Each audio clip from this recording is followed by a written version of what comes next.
మరి ధనిక రాష్ట్రం 16,000 కోట్ల రూపాయల మిగులు బడ్జెట్తోని చంద్రశేఖరరావు గారికి అప్పజెప్పిన 2014లో కాంగ్రెస్ పార్టీ 10 ఏళ్ళు ముఖ్యమంత్రిగా ఉన్నాడు.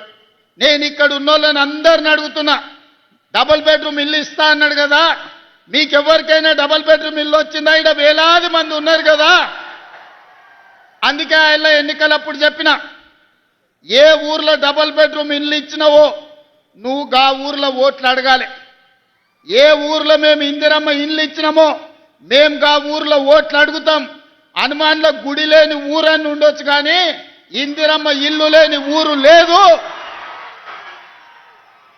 ఏ ఊర్లైనా గుడైనా బడైనా తాగనిక నీళ్ళ ట్యాంక్ అయినా ఇందిరమ్మ ఇల్లైనా మనమిచ్చిందే.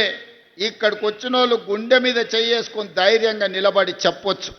ఇవాళ వాళ్ళని అడుగుండ్రి, ఏ ఊర్లో డబుల్ బెడ్రూమ్ ఇల్లు ఇచ్చిందో చూపియమనుండ్రి, ముఖ్యమంత్రిగా నేనే వస్తా. కొన్ని ఊర్లలో పోయి ఉన్నాయి గులగొట్టిండు, వాళ్ళకి ఇక చెప్పిండయా ఊరిచ్చిండంటే వరంగల్లోనే మీ కాలనీ మొత్తం అసలు గుడిసెలు ఏముండవని మొత్తం కాలనీ ఊడగొట్టిండు. ఏమైంది? చివరికి ఇల్లు వీకి పందిరేసుకున్నట్టు బజార్ పాలైంది వాళ్ళ బతికే అని నమ్ముకుంటే.